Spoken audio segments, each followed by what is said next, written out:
de Derechos Humanos y Migrantes de la Defensoría de Tacna, quien expondrá el tema la movilidad humana desde un enfoque de derechos humanos. En consecuencia, vamos a hacer una pequeña introducción respecto de temas que tienen que ver con el origen de la Defensoría del Pueblo. Este origen data aproximadamente de hace unos 200 años y fue originario en el Parlamento de Suecia. Los parlamentarios suecos introdujeron esta figura para establecer, de algún modo, poder velar por el control de la administración pública dentro de su jurisdicción territorial. Posteriormente, en el año de 1993, tenemos el precedente de la incorporación de la figura de la Defensoría del Pueblo en el Perú, y es un organismo constitucional encargado básicamente como ente autónomo de defender los derechos fundamentales y de ejercer una supervisión a dos niveles, una supervisión de la administración pública per se y otra supervisión de la prestación de los servicios públicos a la colectividad. En consecuencia, se constituye la Defensoría del Pueblo como un ente colaborador del Estado.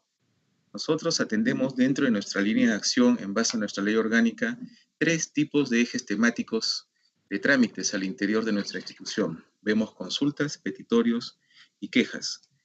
La primera de ellas tiene a bien el rol de poder orientar a la ciudadanía que consulta sobre determinados aspectos de la vida diaria donde ellos sienten afectación de derechos. Esta consulta es atendida de manera inmediata y se queda generada en un sistema que es el sistema SIT, defensorial. Posteriormente tenemos las quejas, los petitorios, que estos en realidad conforman un expediente. El primero de ellos, los trámites de quejas, se conforma un expediente y se hace una investigación por un orbe de 60 días, en tanto que los petitorios son más céleres y tienen una investigación en promedio de 20 días. Entonces, recapitulando, la Defensoría atiende consultas, petitorios y quejas y se constituye como un ente autónomo de defensa de derechos fundamentales y de supervisión de derechos de la administración pública y de los servicios públicos prestados a la ciudadanía. Ahora bien, la percepción correcta que la colectividad debe tener de la Defensoría del Pueblo es que nosotros buscamos el bien común y nos encontramos comprometidos a la solución de los problemas, y esta intervención defensorial se da siempre desde la óptica de respeto de los poderes públicos, porque nosotros tenemos un mandato constitucional y este mandato constitucional debemos efectuarlo con objetividad, profesionalismo y con responsabilidad. Ahora bien, dentro de nuestra función defensorial nosotros emitimos informes y recomendaciones, así como también estas pueden ser exhortaciones, y basamentamos la intervención defensorial en nuestras funciones y en base al imperio de la persuasión. Muy bien, ahora vamos a desarrollar un poco temas concernientes a la misión, facultades y grupos de protección. No perdiendo la óptica que el evento va a culminar con la exposición de movilidad humana, ¿no? Y movilidad humana básicamente es un proceso muy complejo de la movilización por necesidad, ¿no?, de la población, que ya mi compañero va a dar amplia explicación en su momento. La misión de la Defensoría del Pueblo es defender y promover, como se ha mencionado, los derechos de las personas y de la comunidad, con autonomía y énfasis en los grupos poblacionales en condiciones de vulnerabilidad, mediante la supervisión y cumplimiento de las obligaciones del Estado, como bien hemos visto. Las facultades son intervenir en procesos constitucionales, elaborar informes sobre temas de especial trascendencia, desarrollar investigación en procesos en el ámbito de las quejas, como vimos, ejerciendo iniciativas legislativas y promoción de la firme ratificación y o adhesión de tratados internacionales sobre derechos humanos. Esto es lo que genera que sean incorporados y vigentes en el ordenamiento jurídico nacional, conforme lo establece y preceptúa el texto constitucional vigente, siempre y cuando a condición de que estén ratificados y reconocidos. Y finalmente, promovemos procedimientos administrativos en defensa de derechos fundamentales. La teoría primigenia de los derechos es de que eran fundamentales aquellos que estaban contenidos en el orbe del artículo número 2 constitucional, pero la expresión moderna es de que todos los derechos constitucionales, ¿no?, están agrupados en la Carta Magna. El derecho constitucional engloba los derechos civiles, los derechos políticos, etc. Y todos ellos deben ser promovidos desde el punto de vista de la facultad defensorial en procedimientos administrativos que propendan a la defensa de los mismos. Ahora bien, los grupos especiales de protección tenemos que son los pueblos indígenas, las comunidades afroperuanas, la mujer, la niñez, la adolescencia, el adulto mayor, personas que adolecen de discapacidad, la población migrante, la población LGTBI y las personas que viven con el VIH. Bueno, hasta aquí mi participación. Acto seguido, el doctor Pinto, como les venía estableciendo, dará exposición del tema, la movilidad humana desde el enfoque de derechos humanos, y entonces dejo pase a su exposición. Muchas gracias.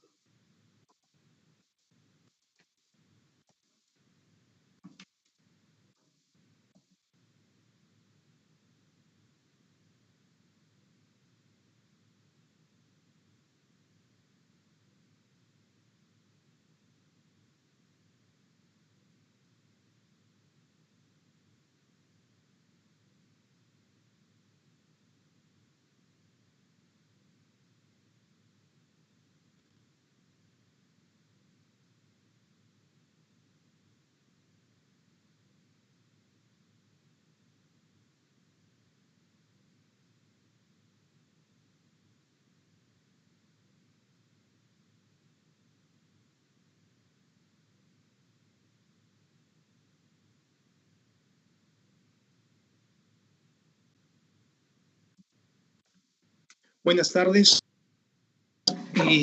Como ya ha sido mencionado bastantes veces, yo voy a hablarles acerca de la movilidad humana desde un enfoque de derechos humanos. Sin embargo, antes me gustaría hacer una analogía bastante simple que utilizamos como para definir cómo funciona la Defensoría del Pueblo. Yo creo que todos ustedes tienen algún amigo que no es que les pueda imponer nada, pero cuando ve que ustedes no están haciendo algo bien, pues se encarga de aconsejarlos, de persuadirlos. Eso pasa con la Defensoría del Pueblo. La Defensoría del Pueblo es como este amigo que se encarga de explicarle a las instituciones estatales que de repente ella o alguno de sus funcionarios no está actuando bien y se está vulnerando el derecho de algún ciudadano, un derecho fundamental.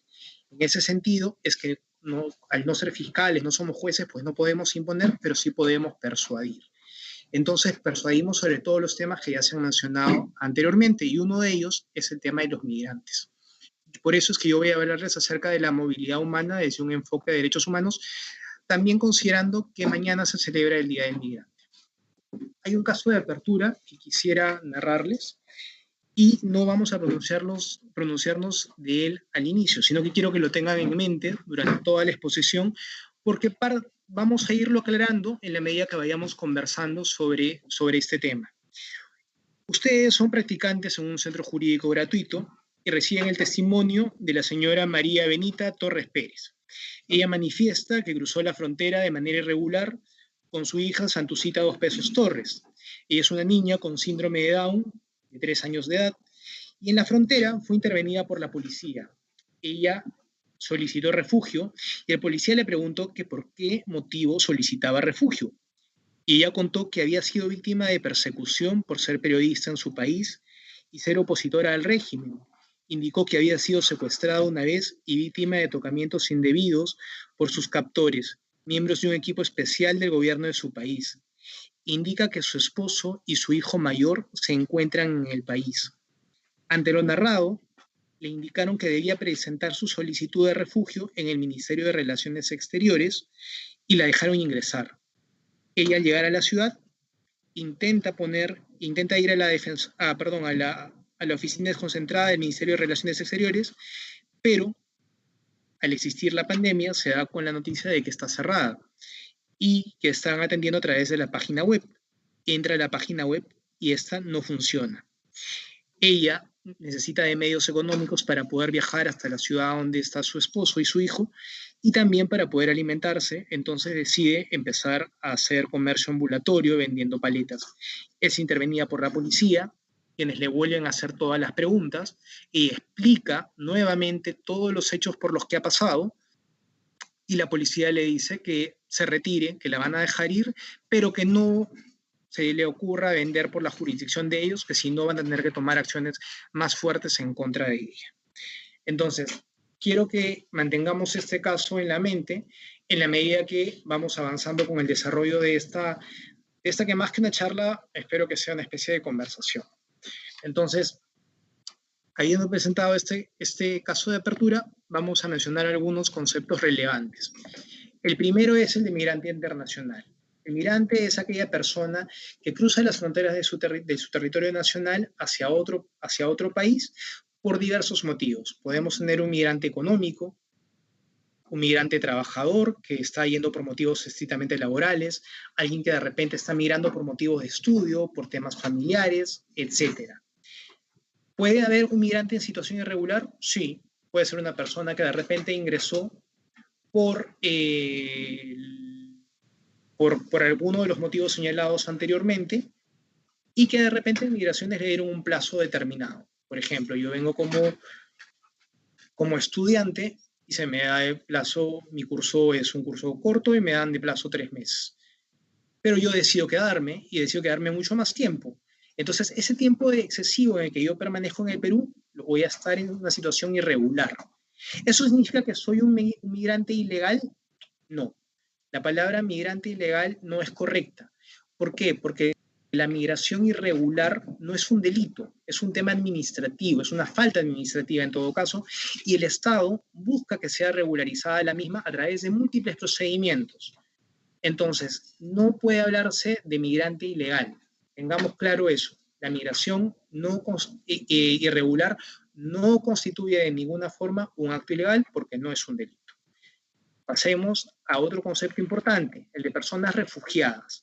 Para hablar acerca de personas refugiadas, vamos a contar con dos instrumentos. El primero es la Convención de 1951 sobre el Estatuto de los Refugiados y el segundo es el Pacto de Cartagena. El primer instrumento, que es la Convención del 51, establece que las personas refugiadas son aquellas que se encuentran fuera del país de su nacionalidad o residencia habitual debido a fundados temores de persecución por motivos de raza, religión, nacionalidad, pertenencia a determinado grupo social u opiniones políticas, y que no puede o no quiere, a causa de dichos temores, acogerse a la protección de tal país. El Pacto de Cartagena amplía la casuística y establece que también debe considerarse la violencia generalizada, la ocupación o agresión extranjera, los conflictos internos, las violaciones masivas de los derechos humanos y otras circunstancias que hayan perturbado gravemente el orden público. ¿Es lo mismo un refugiado que un migrante? No, la respuesta es negativa. Los refugiados huyen de su país frente a situaciones que amenazan gravemente a sus derechos humanos. Por ejemplo, ya habíamos dicho, persecución étnica, religiosa, política, conflictos armados, etc. Los migrantes no. El migrante se traslada por motivos diferentes, como por ejemplo una mejor oportunidad laboral, una mejor calidad de vida, por temas familiares, por temas de estudio, etc. Para los gobiernos, esta distinción es muy importante. Los países tratan a los migrantes de conformidad con su propia legislación y procedimientos en materia de inmigración, mientras que en el caso de los refugiados, los países los tratan aplicando normas sobre el asilo y la protección de los refugiados. Están definidas tanto en la legislación nacional como en el derecho internacional. Los países tienen la responsabilidad de cumplir con ellos y tienen responsabilidades específicas hacia cualquier persona que solicite refugio en su territorio o en sus fronteras. Otras definiciones relevantes es el de la apatridia, que es el de aquella persona que no es considerada nacional en ningún estado conforme a su legislación. Tenemos un ejemplo de unas niñas que presentaron una demanda contra República Dominicana, en el sentido que ellas habían nacido en República Dominicana, pero el Poder Judicial había indicado que al ser hijas de haitianos, no tenían la nacionalidad de República Dominicana. Entonces, ellas se quedaban sin ninguna protección, sin ningún estado que proteja sus derechos. Vemos aquí una foto que dice, si no soy de aquí, ¿de dónde soy? Entonces, eso es lo que había pasado ahí. La protección internacional es aquella que ofrece un Estado a una persona extranjera debido a sus derechos humanos, debido a que sus derechos humanos se ven amenazados o vulnerados en el país de nacionalidad o residencia habitual. y en el cual no pudo obtener la protección debida por no ser accesible, disponible o efectiva. Por ejemplo, en el caso de una persona que solicita refugio, sus derechos fundamentales no se respetan en su país de origen, tiene fundados temores y por ese motivo necesita la protección internacional de otro Estado que asegure que los mismos van a ser respetados.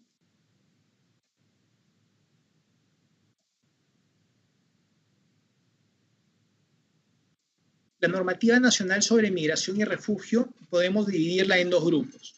Por ejemplo, tenemos el decreto legislativo 1350, que es la ley de migraciones, el decreto supremo 007-2017, que es el reglamento del decreto legislativo 1350, que es el reglamento de la ley de migraciones, y la política nacional migratoria.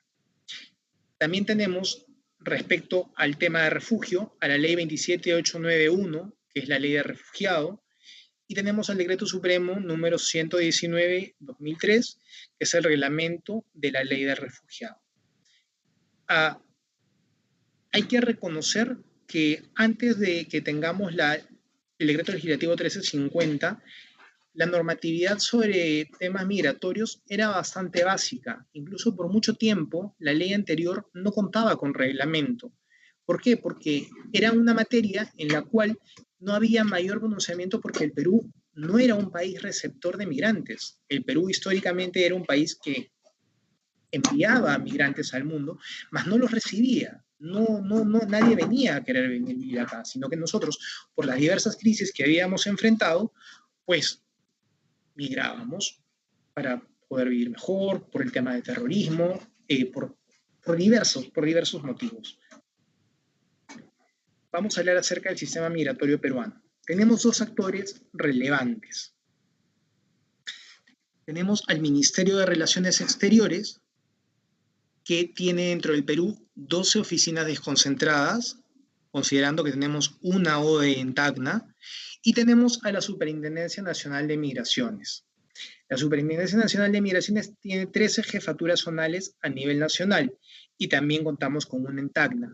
En Tacna, la jefatura zonal se encarga de ver el puesto de control fronterizo Santa Rosa, que es después del aeropuerto Jorge Chávez, el puesto de control fronterizo con mayor cantidad de flujo migratorio.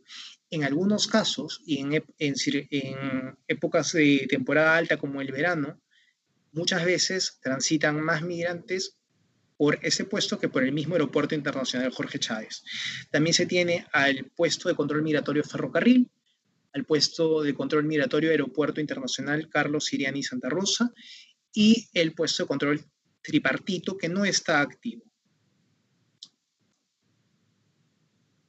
Vamos a hablar acerca del proceso migratorio. Esto es algo que podemos entenderlo tanto para nacionales y después lo vamos a analizar para extranjeros. Normalmente cuando una persona va a hacer un proceso migratorio, necesita preparar la partida y esto implica contar con los documentos necesarios para poder salir del país.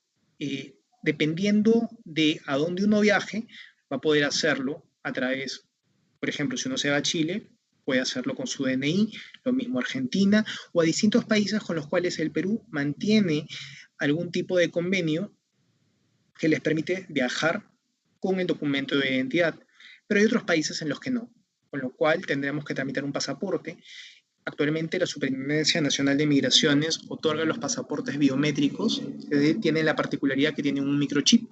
En ese microchip está nuestra fotografía y están las huellas digitales, además que está vinculado a una base de datos internacional que permite saber que el pasaporte no solo es verdadero, sino que va a mostrar aquellas características como la foto y las huellas.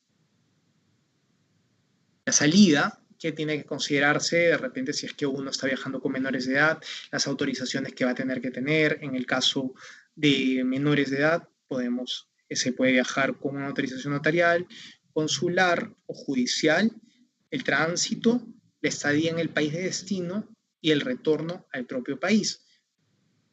Cuando hablamos de extranjeros, entendemos de que puede existir la exigencia de una visa, como también puede que no.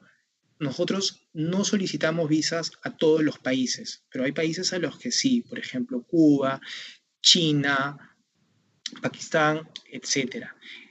Y en el último de los casos, a Venezuela. Por ejemplo, Venezuela, para los ciudadanos venezolanos, para poder ingresar al Perú, actualmente necesitan de un pasaporte y de una visa.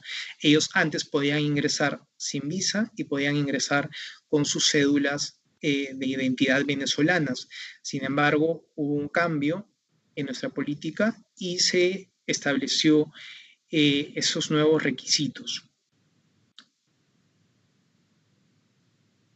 Los tipos de visa van a depender de la labor que uno vaya a realizar en el país. Por ejemplo, hablábamos de la humanitaria, que es una visa especial para ciudadanos venezolanos que están viniendo por eso mismo, por razones humanitarias. El procedimiento se va a llevar a cabo a través de relaciones exteriores y concluye con el estampado en el pasaporte. Control migratorio, documentos de viaje. Pues el control migratorio, como ya lo mencionamos, lo vamos a hacer en un puesto de control fronterizo o en un puesto de control migratorio. Los principales en el Perú, el aeropuerto Jorge Chávez, el internacional Jorge Chávez, y el que tenemos en nuestra frontera, que es el puesto de control fronterizo Santa Rosa. Ahora, ¿hay otras formas de entrar al país sin hacer esto? Pues sí, los ingresos irregulares, como por ejemplo personas que ingresan por puntos donde no hay control y donde muchas veces exponen o corren peligro sus vidas por las condiciones de esta geografía, ¿no? Una vez que se ha ingresado al país, ¿qué trámites se realizan? Puede haber un cambio de calidad migratoria. ¿Por qué? Porque la calidad migratoria no es escrita en piedra. Uno ingresa con una calidad migratoria, pero puede cambiarla, porque las razones por las cuales uno desea permanecer en el país pueden cambiar. Por ejemplo, yo decidí entrar como turista, me dieron mi visa de turista, pero de repente aquí conseguí un trabajo y quiero pedir una visa por esa razón. Y por eso decido pedir mi cambio de calidad migratoria. Permisos especiales son aquellos que voy a solicitar cuando de repente estoy en medio de un trámite de cambio de calidad migratoria y necesito salir del país. Y voy a pedir un permiso, o de repente soy un ciudadano refugiado y necesito pedir un permiso especial para salir. Y documentos de identidad que pueden ser como el carnet de extranjería que se le va a otorgar, o a veces también cuando la persona adolece de documentos de viaje, en caso de personas refugiadas, también se le va a poder otorgar un pasaporte. Las calidades migratorias. Tenemos dos tipos de calidades según el tiempo. Por ejemplo, tenemos la temporal, que permite el ingreso y permanencia de un extranjero en el territorio de la República sin ánimo de residencia. Y tenemos las calidades migratorias de residencia, que son las que autorizan el ingreso y residencia en el territorio de la República. Estas calidades migratorias son prorrogables y permiten múltiples entradas. Entonces, dentro de las temporales podemos encontrar acuerdos internacionales, artística o deportiva, especial, formación o investigación temporal, negocios, trabajador designado temporal, periodismo, turista, tripulante, oficial temporal, cooperante temporal o intercambio temporal.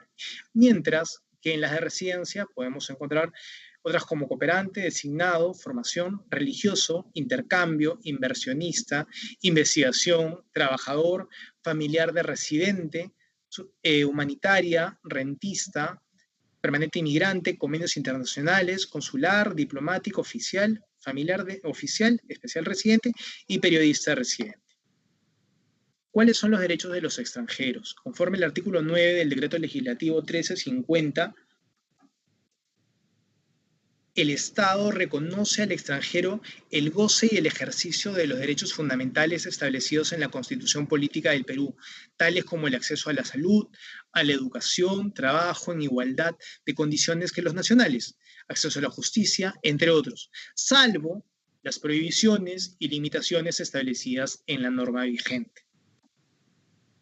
Vamos a hablarles acerca del procedimiento administrativo sancionador de la Superintendencia Nacional de Migraciones. Es importante que lo sepan porque en algún momento podría tocarles algún caso que implique que un extranjero haya sido pasible de alguna sanción a través de este tipo de procedimiento. La infracción migratoria. El procedimiento administrativo sancionador es entendido en primer término como el conjunto de actos que están destinados a determinar la existencia de responsabilidad administrativa. Esto es la comisión de una infracción y una consecuente aplicación de una sanción. Es por ello que para determinar la infracción y consecuente sanción, previamente se debe identificar los sujetos pasibles de ser sancionados. En esos casos, ¿quiénes son los sujetos pasibles de ser sancionados? Pues personas naturales, que pueden ser nacionales o extranjeras, y personas jurídicas, que pueden ser empresas de transporte internacional, hospedajes, operadoras o concesionarias de puertos, aeropuertos, terminales terrestres, marítimos, aéreos y lacustres. Y también los servidores civiles de la Superintendencia Nacional de Migraciones.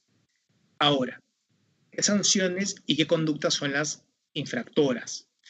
Como sanciones vamos a encontrar tres. Primero la multa, después la salida obligatoria y la expulsión como tercera opción. Si nos vamos dando cuenta, van de más leve a más grave. ¿Y cuándo es que las vamos a imponer? La multa, por ejemplo, es la sanción de carácter pecuniario. Es imprescriptible y no genera intereses.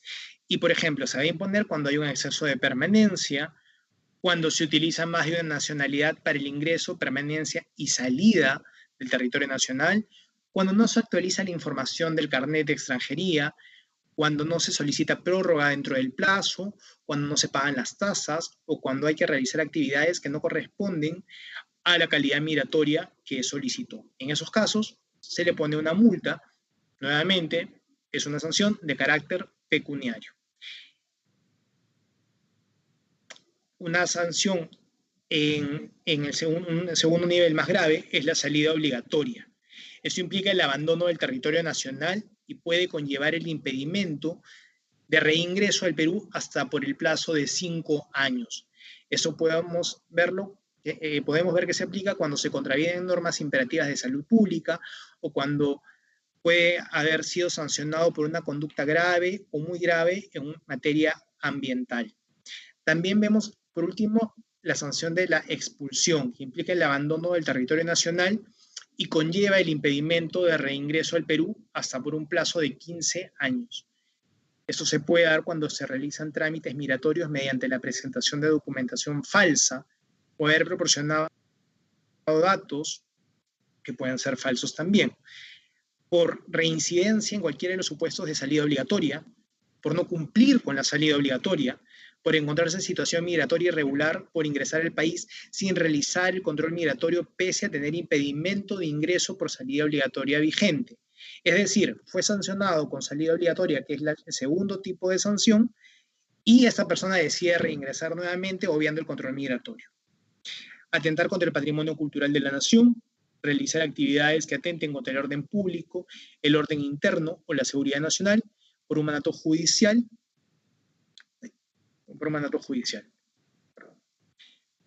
¿Cuál es el procedimiento administrativo sancionador migratorio?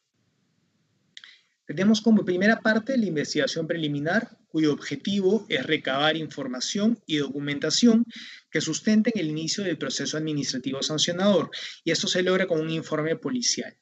La fase instructiva tiene por objetivo determinar la responsabilidad administrativa. En estos casos se tiene que hacer una notificación para que la persona tenga el derecho de hacer sus descargos y a consecuencia de los mismos se emita un informe. Hay una fase sancionadora, cuyo objetivo es disponer la imposición de la sanción, la misma que tiene que ser notificada debidamente. Y por último está la etapa de la ejecución de la sanción, en la cual la Superintendencia Nacional de Migraciones remite a la Policía Nacional del Perú la resolución para que la pueda ejecutar. Garantías mínimas aplicables en procesos de expulsión de personas migrantes.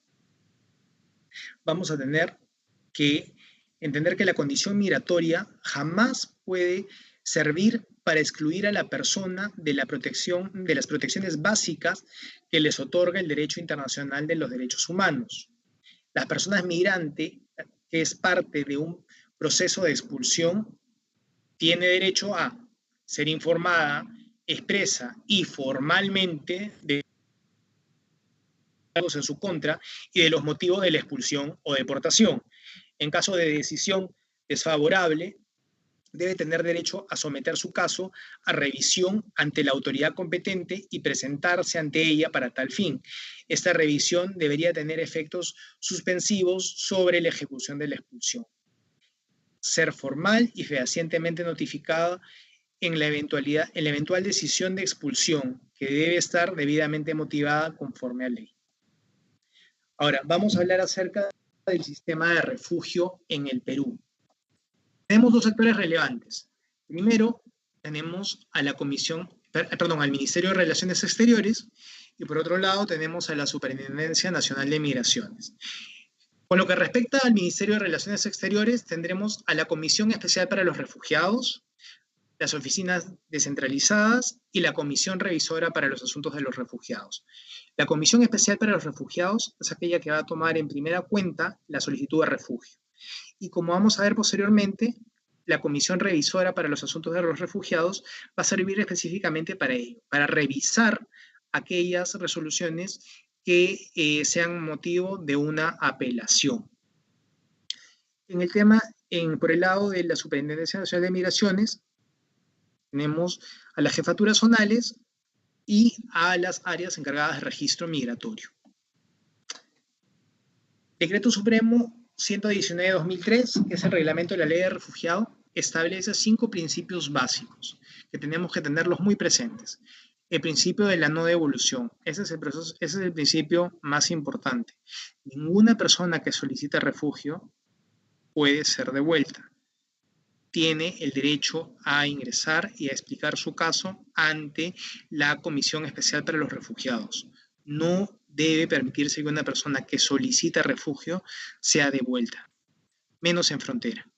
Unificación familiar, no sanción, no discriminación y confidencialidad. Como habíamos mencionado, la migración irregular no implica una conducta delictiva, en consecuencia mucho menos una solicitud de refugio que de repente al finalizar la misma no llega a ser admitida. Eso no va a ser sancionable.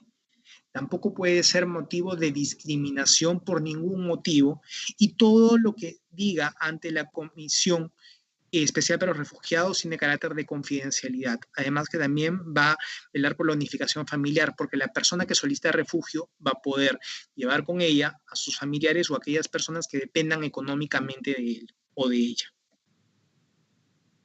Respecto a los derechos de los refugiados son distintos a los de los solicitantes de la condición de refugiado.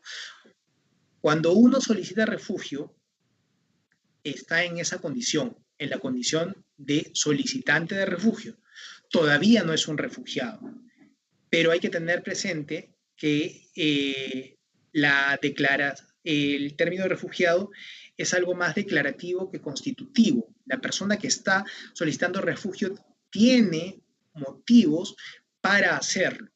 Entonces, en base a ello es que se generan derechos, como por ejemplo el derecho a un debido proceso, a la confidencialidad, a expulsión determinada solo por la CPR, que es la Comisión Especial para los Refugiados, no sanción por ingreso o permanencia irregular, habilitación para trabajar, protección contra la no devolución y acceso al territorio.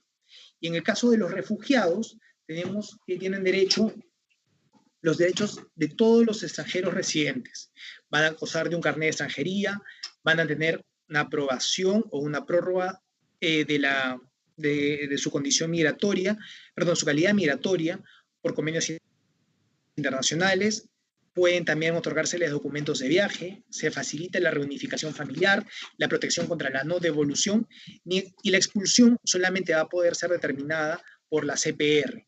¿Por qué hablamos de expulsión? Porque en algún momento los motivos por los cuales se le dio la condición de refugio puede ser que cesen, puede ser que la persona realice alguna acción que la ley de refugiado también sanciona con la expulsión.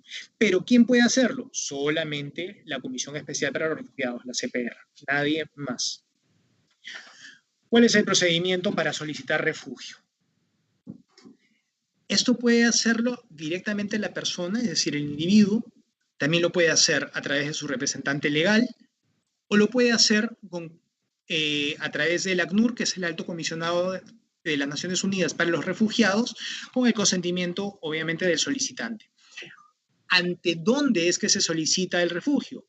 Puede ser en un puesto de control en frontera, en una repatriación policial o en una repartición militar. Entonces, por ejemplo, si una persona está en el puesto de control fronterizo de Santa Rosa y quiere solicitar refugio, lo puede hacer. Si una persona está ante una repartición policial y quiere solicitar refugio, lo puede hacer. Si está ante una repartición militar, lo puede hacer. Ahora, hay una particularidad, tiene que hacerse por escrito y tiene que tener fecha y un sello de recepción, una constancia de que este documento ha sido presentado y recibido. Ahora, una vez que alguna de esas tres instituciones reciban, tienen que coordinar con la CPR con las condiciones y los procedimientos y demás acciones a seguir. Esto a través del Ministerio del Interior y de Defensa, que tiene 15 días bajo calidad de responsabilidad para ponerlo a conocimiento de la Comisión Especial para los Refugiados. En la Comisión para los Refugiados, Especial para los Refugiados, va a participar también el ACNUR. El ACNUR participa con derecho a voz, pero no con derecho a voto. Una vez que la persona, la solicitud de refugio ya se encuentra en la comisión, la comisión va a través de su secretario, va a planificar una entrevista que va a contar con un traductor si es que fuera necesario, y pasados 30 días, que pueden ser prorrogables por otros 30 días más, va a tomar la decisión que puede ser reconocer la condición de refugiado y que lo va a hacer a través de una resolución y que va a concluir con la entrega del carnet de extranjería, que eso lo va a hacer la Superintendencia Nacional de Migraciones. O puede ser que no, puede ser que de repente la comisión especial señale de que pues, no encuentra motivos necesarios para que la persona solicite la condición de refugiado. En ese sentido, la persona tiene la opción de pedir una reconsideración ante la CPR, que puede concluir con un reconocimiento y ellos pueden decir, ok, sí, de repente has adjuntado mayores medios probatorios y se le va a reconocer la condición de refugiado, o pueden volver a denegarla. En ese sentido, se respeta el derecho a la segunda instancia y esta apelación se va a hacer ante la Comisión Revisora para los Refugiados, donde nuevamente participa el ACNUR con derecho a voz más no a voto. Puede concluir esto con un reconocimiento o también con una denegatoria. Situaciones que enfrentan los solicitantes de refugio y refugiados. Actualmente, un solicitante de refugio o refugiado enfrenta una gran cantidad de problemas. Yo conversaba, por ejemplo, uno de ellos es la pandemia, y yo tenía la oportunidad de conversar con una solicitante de refugio que me decía con mucha honestidad, ¿no?, que durante esta época de pandemia todos la hemos pasado muy mal. Hay personas que han perdido sus puestos de trabajo, han perdido ahorros, han perdido casas, han perdido seres queridos, muchos han perdido la vida. Y ella me decía, sí, todos la estamos pasando mal, pero hay una particularidad. Nosotros la pasamos peor. Nosotros no tenemos aquí nadie que nos pueda ayudar. Y además tenemos, sumado a todo esto, falta de trabajo, falta de regularización migratoria, ausencia de un seguro de salud, somos víctimas de discriminación y tenemos una falta de documentación porque, por ejemplo, en el tránsito migratorio muchos pierden sus documentos, muchos son asaltados, pasan por circunstancias bastante fuertes.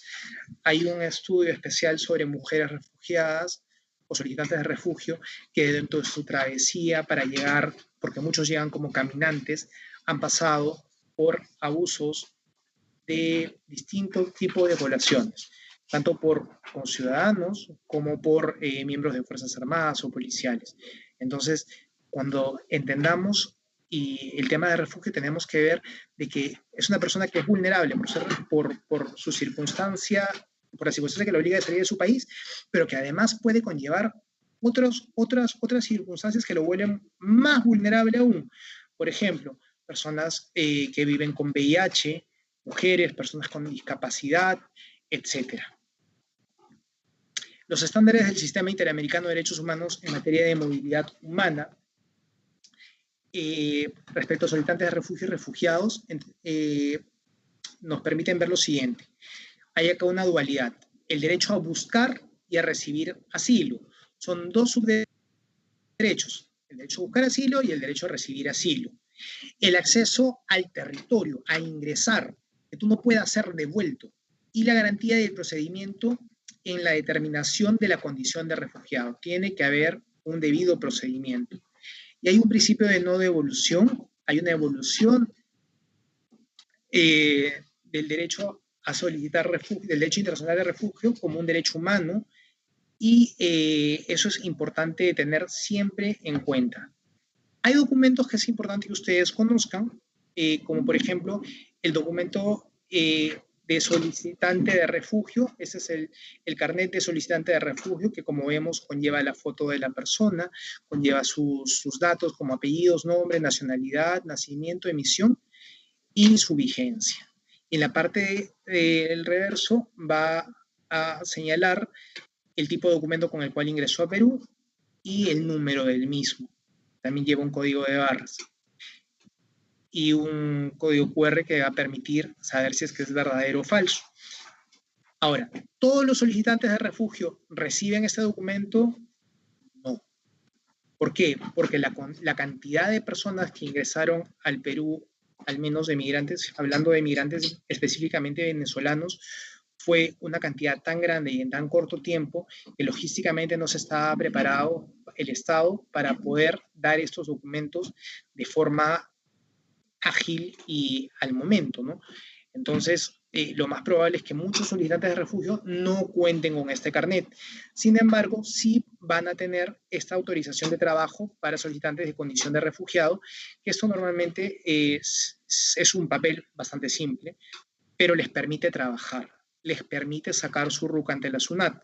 Entonces también es importante, la medida de seguridad que cuenta es este código QR que se puede apreciar en el borde superior izquierdo.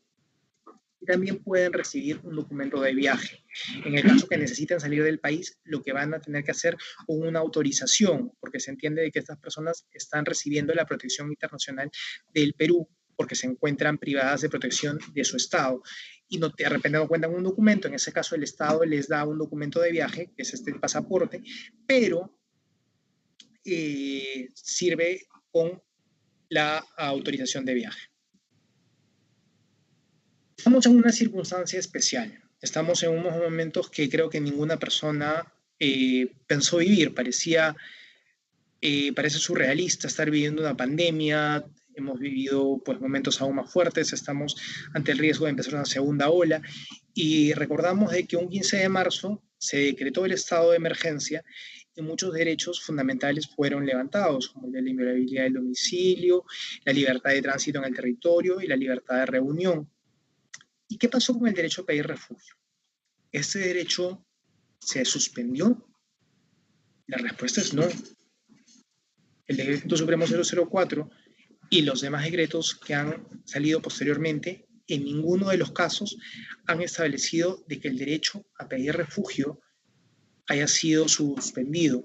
En ese sentido, hay un gran compromiso por parte no solo del Perú, sino por todos los estados de poder tener protocolos necesarios para no privar a nadie de ese derecho, a pesar de contar con fronteras cerradas. Yo sé que es una circunstancia bastante rara de entender, cómo una persona va a ingresar si estamos en una situación de pandemia y estamos en una situación en la que la frontera está cerrada. ¿Cómo es que va a pasar? Tiene que haber un compromiso por parte del Estado de responder ante estas necesidades dentro de un estado de emergencia. Entonces, son circunstancias que Relaciones Exteriores junto con Migraciones van a tener que irlas trabajando porque lamentablemente esta circunstancia todavía no ha terminado.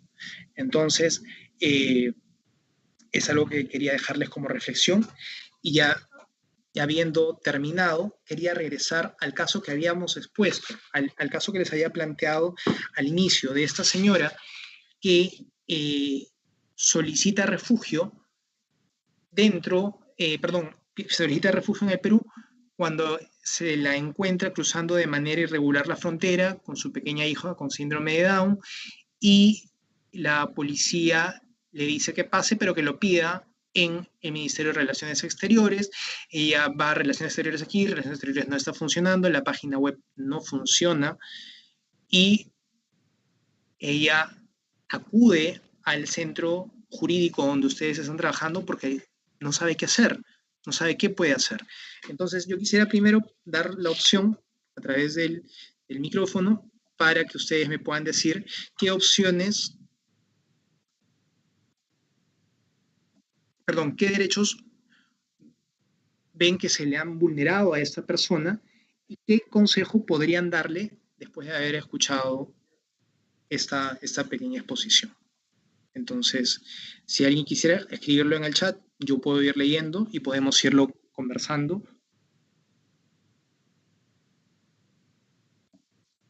A ver, no sean tímidos porque eso es como que no escucharon nada o no entendieron nada.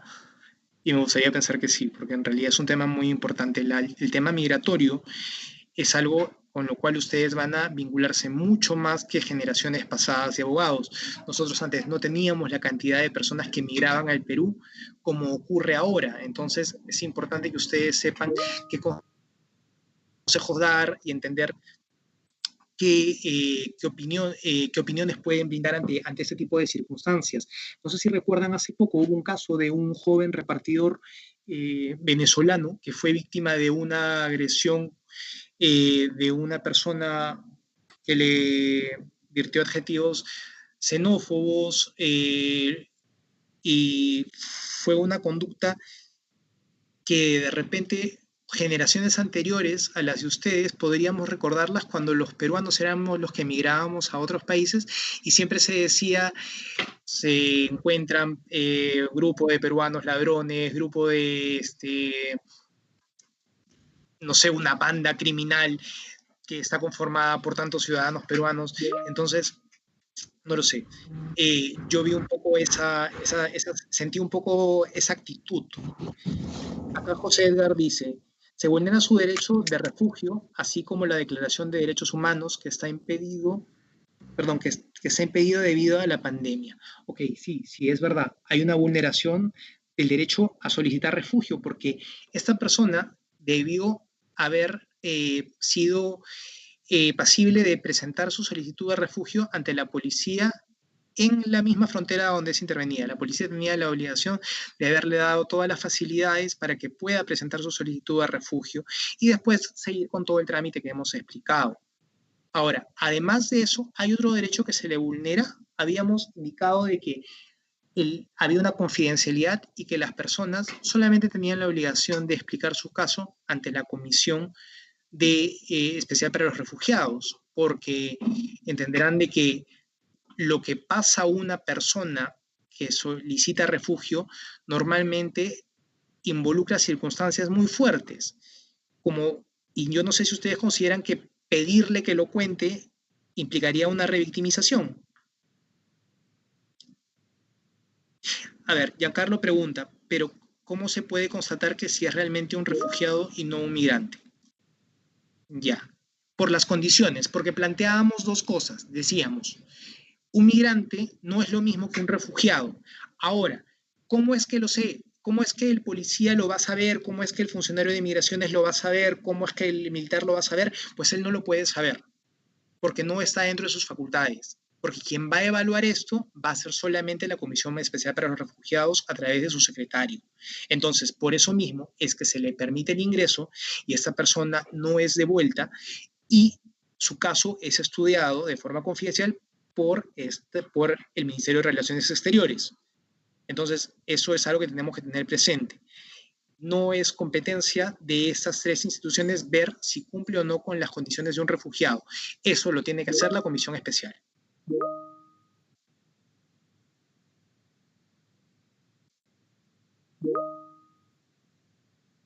Sí, Giancarlo pregunta, ¿pero hay algún requisito? Sí, los habíamos señalado al comienzo. La persona cuando explique su caso, ojo, no ante migraciones, sino ante la Comisión Especial para los Refugiados, va a tener que explicar que hay un sentimiento de persecución por distintas razones, por una persecución étnica, por opiniones políticas, por pertenecer a un grupo determinado de personas, etc. Entonces, sí tiene que haber una sensación de persecución que pone en riesgo su vida.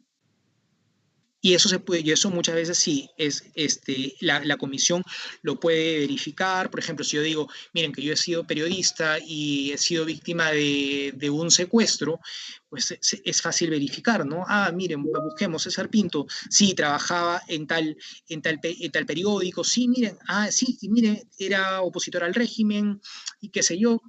Es verificable. Actualmente vivimos en una sociedad en la que básicamente todo lo que hacemos o decimos está en Internet.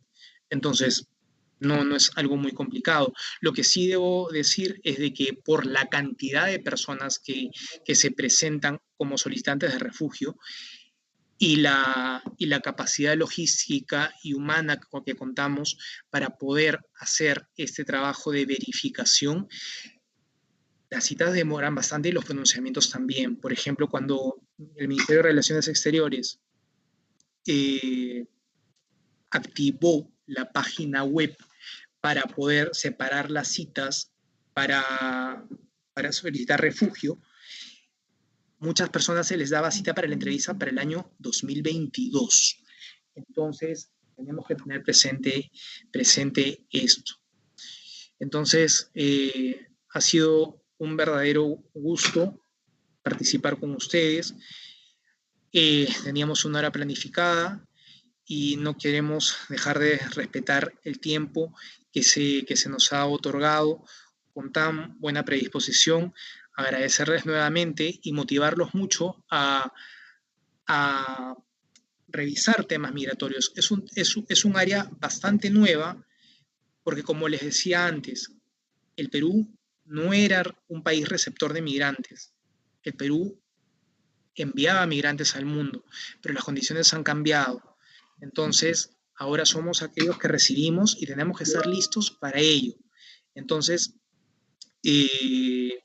por favor, pongámosle mucho empeño a estas materias, consideren la relevancia que va a tener su rol para poder hacer que los derechos de un ser humano sean respetados.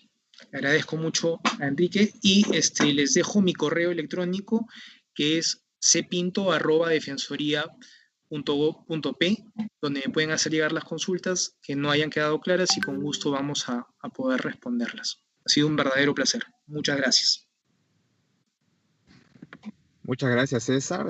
A nombre de la Facultad de Derecho de la Universidad Peruana de Tacna y también a los 167 asistentes que nos han acompañado el día de hoy, muchísimas gracias.